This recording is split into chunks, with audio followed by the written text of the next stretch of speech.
At the current stage of Black Beacon, everyone has definitely seen and is probably confused about how to properly use the system called ancient marking. Some may have just put random ancient markings like it's their grade school puzzle without checking the stats that the ancient markings give. If you're one of them, don't worry. There's still hope for you. Because in this video, we're going to tackle how you could fully utilize whatever ancient marking you have in your inventory. Before we start, I would sometimes refer to ancient markings as just markings to save some sweet time. So with that, let's start the video. Let's first talk about how you can get these ancient markings for your characters. The only way to farm ancient markings currently is by doing the Tomes of Fate missions. By finishing a mission, you would get a reward called a Seal of Fate and an ancient marking. What's important here is the Seal of Fate, since you could use this to buy ancient markings from the Fate store, though keep in mind that each marking will give a random stat, so you would have to be astronomically lucky to get the stat that you want on the first try.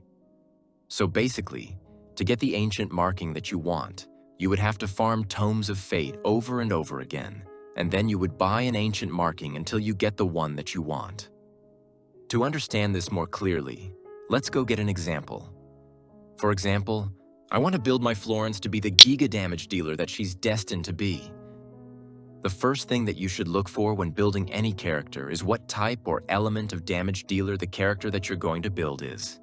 To see this, look at the top left of your character card. As you can see, in our example, Florence has a fire emblem or mark on the top left of her character card, meaning she's fire.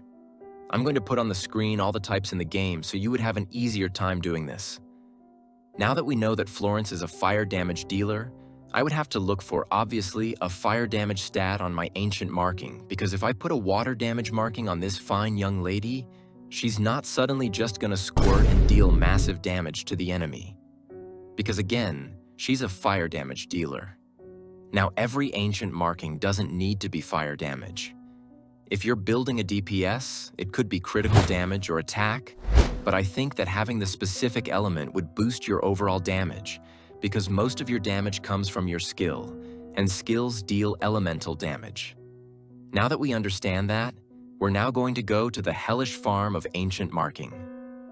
Let's use Florence as an example. When we look at the top right corner, it says that Florence recommended ancient marking, which currently is the Endless March and Phoenix Tail. Now most of us would assume to just put an Endless March and Phoenix Tail on Florence, and voila, my whole build is now complete. Except, it's not that easy. If we were to look at the Endless March that I just recently bought in the hopes of fully building my Florence, you would see that this Endless March has a darkness damage boost, while the other one has a water damage boost. None of these is what we're looking for because, as I've said earlier, Florence is a fire damage dealer.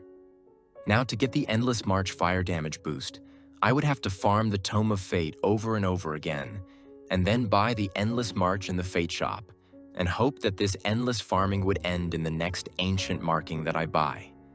So basically, if you've done all of your dailies and you have some extra time up your sleeve, go play some Tome of Fate and hope that you get the right ancient marking that you need. Now, what if you farmed so many ancient markings and still couldn't get the stat that you want? That's where the Re-engrave system comes in. Let's use the Endless March as an example. Currently, I still don't have the fire damage boost for this ancient marking, which I need for my Florence. All I have to do is select an Endless March marking that I don't need and then click Re-engrave. Once selected, choose the stat that you want to have for your character. In my case, it's fire damage boost. But here's the catch. You would need to have this re-engraving knife, which you can only get from the Battle Pass or PE bonus as they call it in this game. To re-engrave a single ancient marking, you must reach level 35 in the Battle Pass, assuming you're a free-to-play player like me.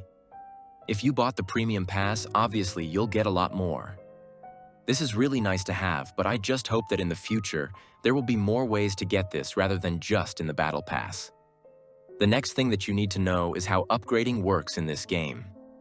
Upgrading in this game is different than your typical gacha game. You would assume that leveling up your ancient marking would increase the base stat of your ancient marking. Wrong! You're adopted! In this game, it's more like merging than leveling up. Let me explain it with an example. For example, I want to upgrade this ring knot. To upgrade this, I would need to have another ring knot to merge them.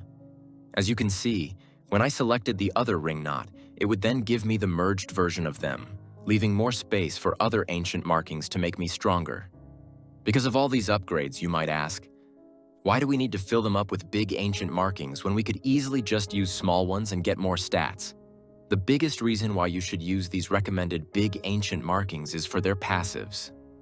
For example, this big ancient marking called Endless March, which is recommended for Florence, has a passive where each time the wielder consumes vigor, they gain 2.1% pierce for 5 seconds, stacking up to 5 times, meaning after 5 hits, the wielder of the ancient marking would have 10% pierce through the shield of the enemy.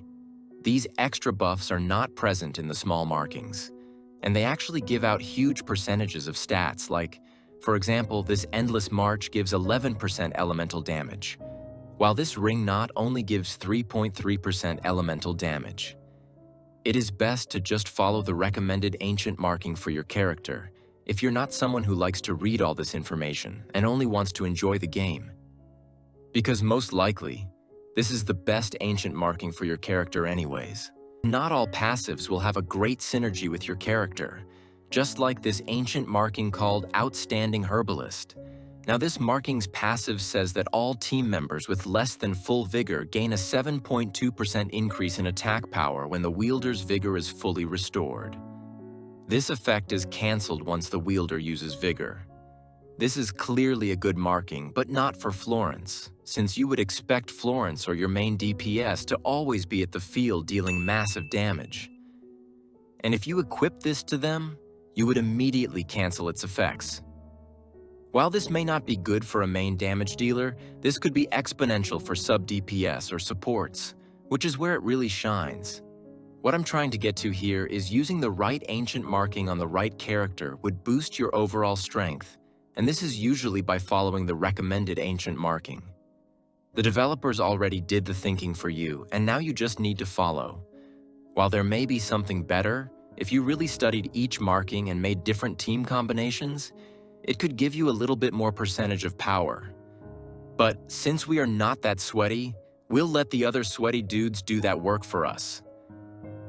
Finally, my last tip is, if you're feeling a little bit lazy or you've already built your character to their max and you have some clarity lying around, you could use this to buy an item called the Key of Karma.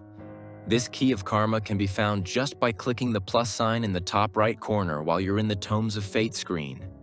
When you use this Key of Karma, you could basically just get a free sweep on a mission in the Tomes of Fate, meaning you will have an immediate 150 Seals of Fate to use to buy in the shop. Though I would not recommend doing this in the early stages of the game, especially if you have enough time in the day and you still have to upgrade characters that you need to beat Infinite Multiverse. The game will give you 2 of these every Monday, so spending clarity should have to wait until you have no characters left to build. Keep in mind that you can only do 10 Tomes of Fate mission every week, making it more of a reason to not use this function if you have some extra time to do some missions.